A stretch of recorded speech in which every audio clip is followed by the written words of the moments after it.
Hello everybody and welcome to Sin City Living. My name is Jason. I'm bringing you today's video. Just had a few things I wanted to go over real fast. First, our usual shout out of appreciation to all of our patrons out there. We appreciate all those tips and support, and hope you guys are enjoying the videos that we put out for you guys exclusively every single week, including the How to Deal Craps instructional set that is ongoing. And if you're curious about it, go ahead and check the description of the video down below. And also I wanted to go over, we've had a couple of questions about the this little neon light thing that we've been putting on some of our other videos. So if anybody's interested in one of these, just shoot us an email at sincitylivinglv@gmail.com. And so I did another test of our live stream, another attempt to do the live stream. So I now know that I have the right equipment, the right camera, the right programming, able to get all of that done. Unfortunately, what I did discover is that my computer was not strong enough, was not powerful enough to be able to encode and upload it as an actual live stream. So I'm going to continue tweaking with that, although it may turn out that I'm just going to have to wait until I can afford to buy a newer, more powerful computer for that. So that will be on the list. So it does look like live streaming may not be as upcoming as I was hoping. It's going to take us a little bit of time to generate that up. And otherwise, please make sure you email us with any questions, strategies, anything you would like us to video. We love shooting these videos for you guys. If not, I'm going to go straight into today's video. So for today's video, I want to talk about betting. One of the questions I get asked fairly often is a combination of how to bet and when to bet, and especially the when to bet part. The when to bet part is very, very important because it can interrupt the flow of the game. It can impact the other players, and can even cause issues on the tables at times with such things like late bets, which we've talked about in some of our other videos. And one thing about late bets, guys, because we've also had some people comment about how they really hate it when dealers allow late bets. Some casinos will not allow dealers to call a no bet. So some casinos require the dealers to take every single bet, even if it's a late bet. There are casinos that do not allow the dealers to control their players or to control the flow of the game, and that rests entirely on the boxman. So if there's a boxman sitting on the table, then if late bets keep flying in, then it's the fault of the box, not the dealers. And a lot of times it's not the fault of the box, it's the casino's policy. They won't allow them to call a no bet. They want to take every single bet.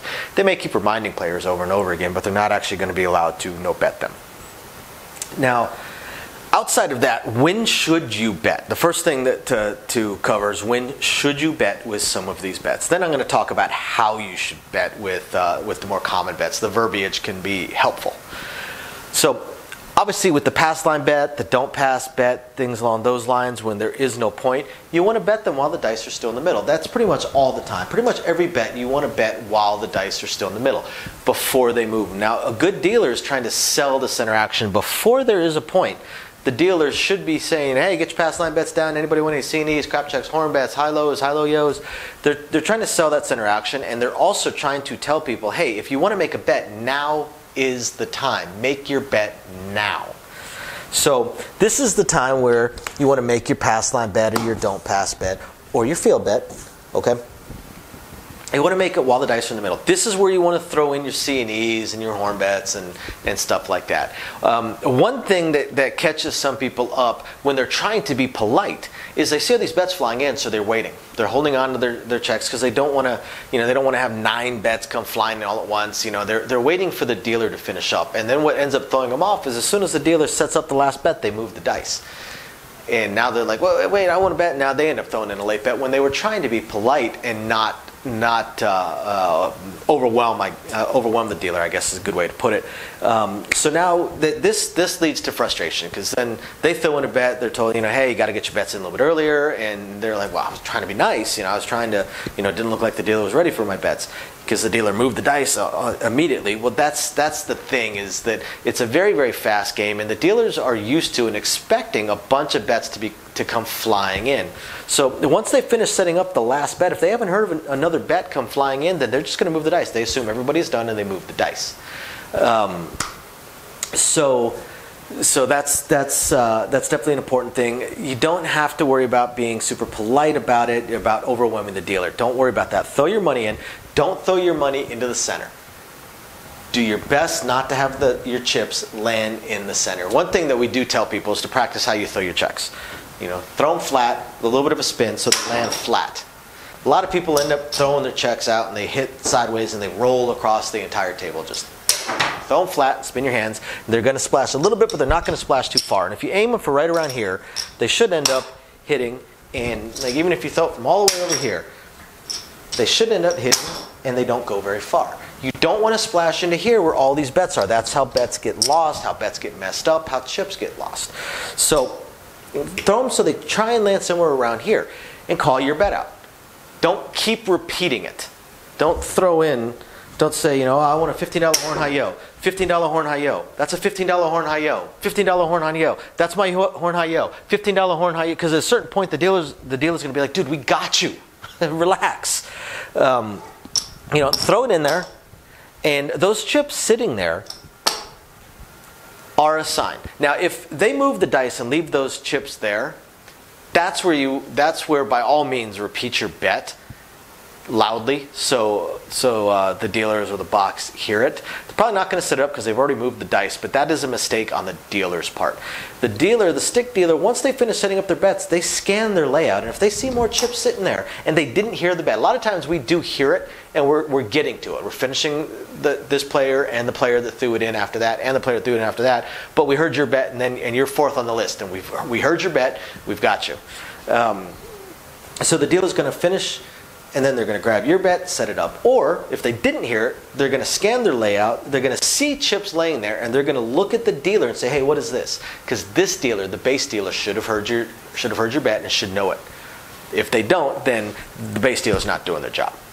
Base dealer's job is to book every single person's bet. So they should be able to hear 3 or 4 people throw in their bets and should be able to book the bet. Remember what the bet is and book it. So then as soon as that dealer has time, you know, hey, that's a $15 horn high yo, the player next to me, or 2 from me. And then the stick dealer will set it up. So don't worry about throwing everything in there. Just wait. Throw it in there, but then throw it in there, call your bet, and then just wait. As soon as they finish what they're doing and the next couple they're doing, they'll get to you. And then they will ask the dealer or ask you if the dealer doesn't know because they're not doing their job, what your bet is, and they'll set it up. So go ahead and throw everything in there right away. Same thing, once there is a point, go ahead and put your bet out. Don't worry about waiting. This isn't a poker game. Don't throw your bet out. None of your chips should land anywhere in here.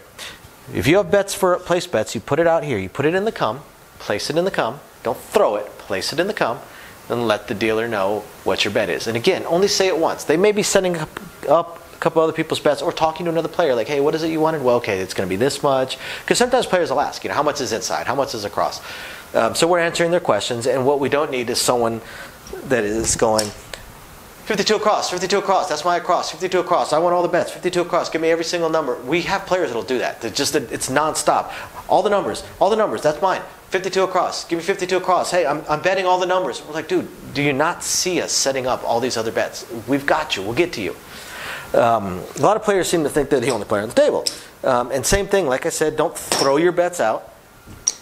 You just place it out in the cum, say what your bet is, and then they'll get to you. They will get to you, especially if it's an obvious one. If you throw out $55 or if you throw out, say, $52, then I'm pretty sure that's not a cum bet. A good dealer is going to look at that and go, that's probably not a cum bet. You got a cross, right, sir? And then they're going to set it up. And just if not, they should at least ask on the come out roll. If somebody say throws this down, now I'm going to look at that and assume that they want 80 inside.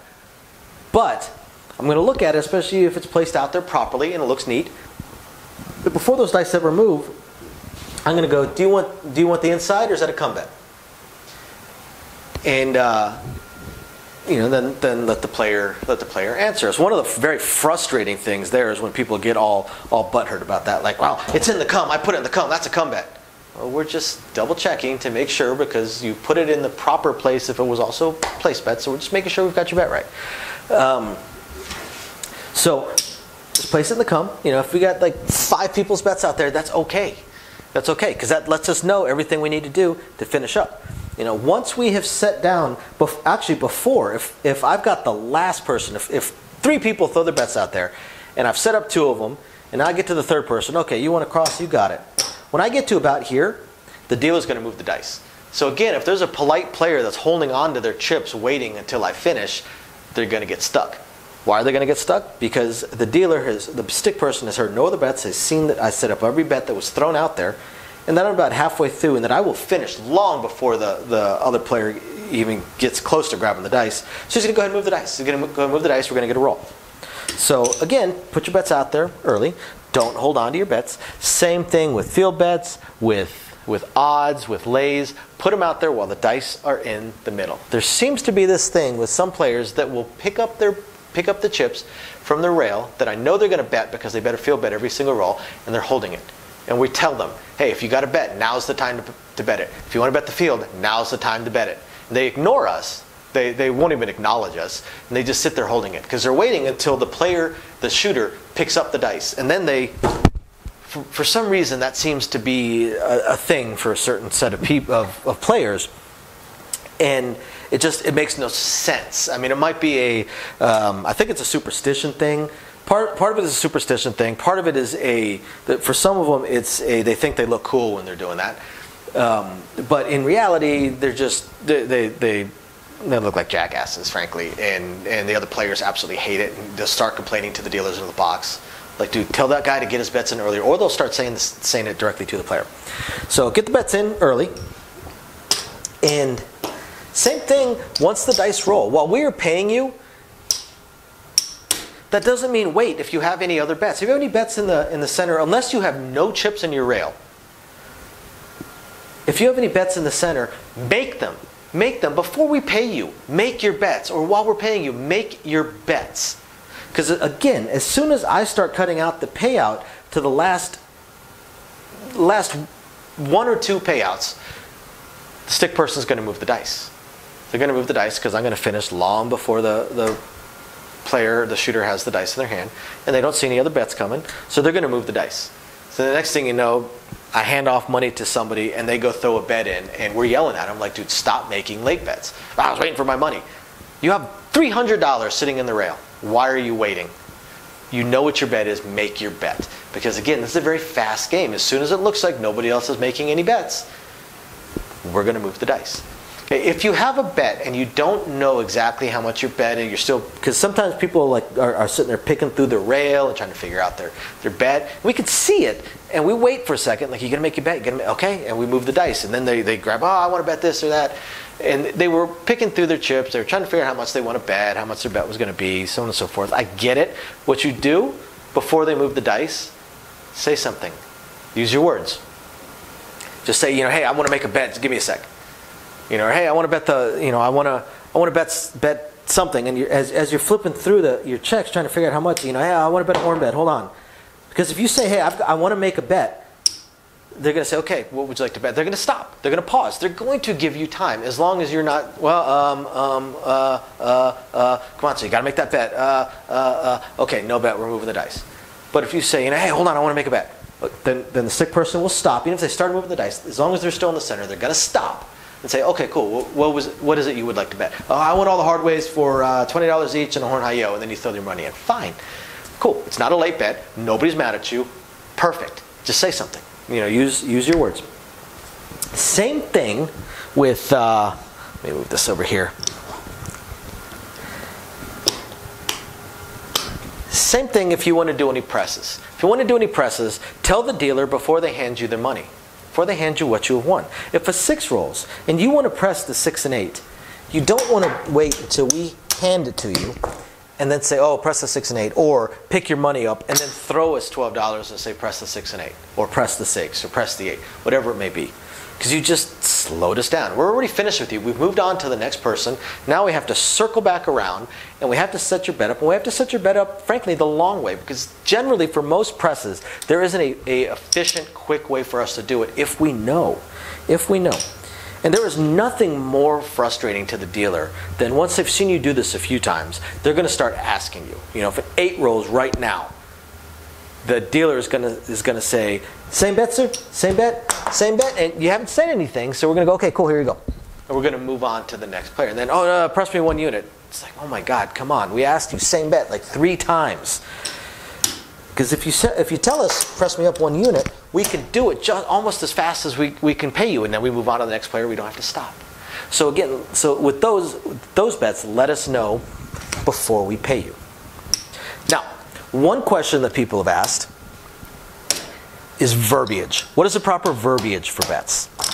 And this is a pretty key one. Now, for the most part, as long as you were descriptive, it's not going to be a problem. If you throw down money and say, I want all the numbers, you got all the numbers. Cool. We'll tell you how much. We may ask, minimum is going to be 54.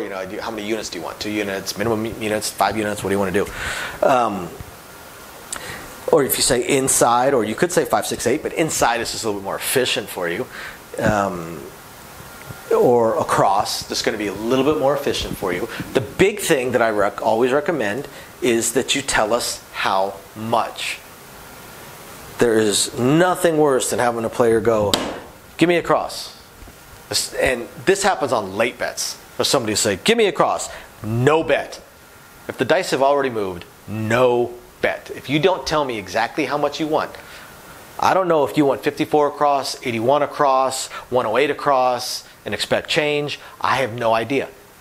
So let us, if you're going to put a bet out, let us know. I want 54 across. I want 81 inside. I want 135 across. I want 66 inside including. Whatever you want, let us know.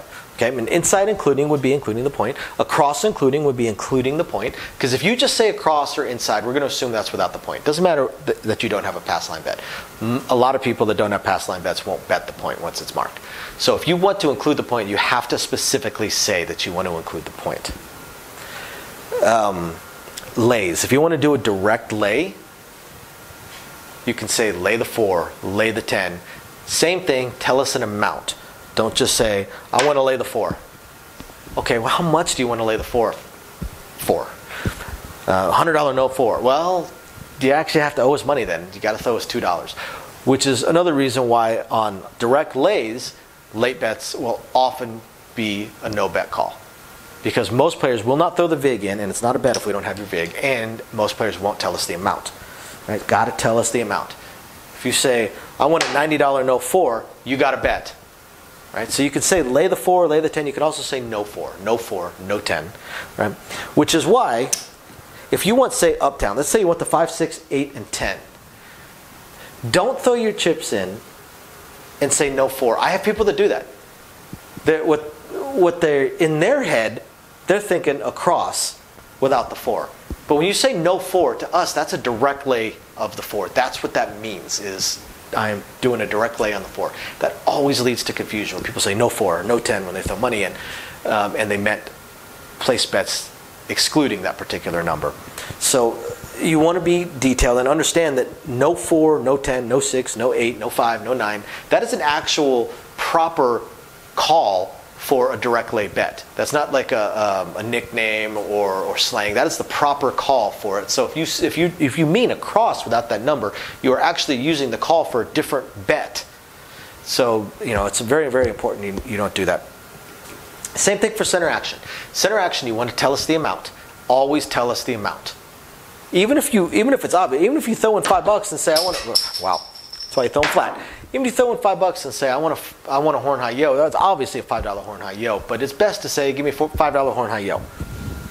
Bet you got it. Well, some dealers, I'd say it's about 50-50 on dealers that like slang and don't like slang, and then it just comes the common ones. About 50-50 on dealers that like ET, that'll accept ET as a bet, 11, 12. The problem with that is it does potentially open up a possible jackpot shot because T can stand for a lot of things. Low just drives about 60% of the dealers nuts. The other 40% will accept it as an aces, ace, deuce. But when you start throwing in, the cool guy stuff like, oh, give me a $5 Slurpee. Okay, yeah, okay, yeah, that's real cool. 7-Eleven, we get it. Man, that's really funny. Those just make the dealers roll their eyes. It really does. puppy paws. Just tell us you want to bet a hard 10. Seriously. Now, if you're betting hard ways and you don't say hop, we're going to assume you mean all day. You're going to assume you mean the hard ways up there. So if you want a hopping bet, you need to specifically say hop. And same thing, try not to shorten things down. I have people that do this. This actually happened yesterday. Let me get a three-way. And the deal looked at me and went, three-way what? There's just so many things that are a three-way. Three-way crap, three-way 7, three-way 6, three-way 8. There's so many different options. So again, be clear. Be as clear as you can to eliminate any potential forms of confusion, because it's just going to keep the game flowing better. So I hope you guys find this interesting, enlightening, illuminating, at least just plain fun. And I hope it answers any questions that might have been out there. Thank you guys very, very much for watching. We will catch you guys next time. Bye now. So, as I promised, I wanted to go over very briefly our upcoming attempts at a third test live stream. So what's happened so far? The first test live stream just flat didn't work. The problem that I had was was an equipment problem. I had an equipment problem in that the equipment that I was using to translate the camera into streamable video to the computer required a better USB port than the computer I was using at the time. So that one just flat failed because it would not translate into the computer. The computer would not pick it up, would not read it, so I wasn't able to live stream it. So then, as I was looking through, because I'm a little bit of a tech head, as I was looking through all of my other stuff, because I do have 4 laptops here and 3 computers, I did find one that actually did have the newer style USB port. Unfortunately, it was actually my oldest laptop, but I figured, what the heck, let me give it a shot. What's the worst that can happen? And this time around, when I fired everything up, the video was actually translating onto the computer, so things were looking better. But then when I attempted to live stream, the computer was not powerful enough to be able to translate it and then upload it sufficiently. So it basically just uploaded a blank screen for the live stream. So what I am going to have to do is, and I'm already looking into all of my options, I'm going to upgrade my computer so I can add, what, a 7th, 8th computer to my household. And I'm going to go much, much higher, and I'm going to get a computer that is far more than I need for this, far, far, far more powerful than I need for this. That way, any future upgrades that I may do, the computer will be able to handle it. So unfortunately, this computer is going to cost me about 25% more, about 25% of what I've already laid out in all the equipment for this channel. So it wasn't something I could just instantly buy. I'm probably looking at Black Friday or Cyber Monday. So hopefully I have it within the next couple of weeks, and then I'll do another test live stream and see if I can go from there. So I will definitely do at least one weekly live stream on our Patreon because they're the ones that are really helping us get this computer. And the other equipment that I'm going to get, because I figure if I'm buying the computer, I might as well buy the most high-end capture cards and things along those lines, get everything as good as possible, and then hopefully eventually get a better microphone for you guys. So yeah, that's where we stand on the live stream. As soon as I have the computer and I do the test, which will be in a few weeks, like I said, got to order it in a week or two, then I have to wait for it to ship. Plus, we have probably the biggest event of the year coming up, the NFR National Finals Rodeo. So I'm basically working 2 weeks straight, as is my wife. So not going to have a whole lot of time. But once we get all that under control, then we'll figure out. There's been some schedule changes to myself, some schedule changes to my wife, and some upcoming schedule changes to my wife as well. So hopefully we can get all the scheduling figured out, so I know when I'll be able to live stream as well. My initial plan of Thursdays at 6 o'clock is already out the window. I'm at work at that point now. So we will get it all figured out, and we will let you guys know, I promise. And otherwise, I hope you guys have found this interesting, enlightening, illuminating, or at least just plain fun. And we will catch you guys next time. Bye now.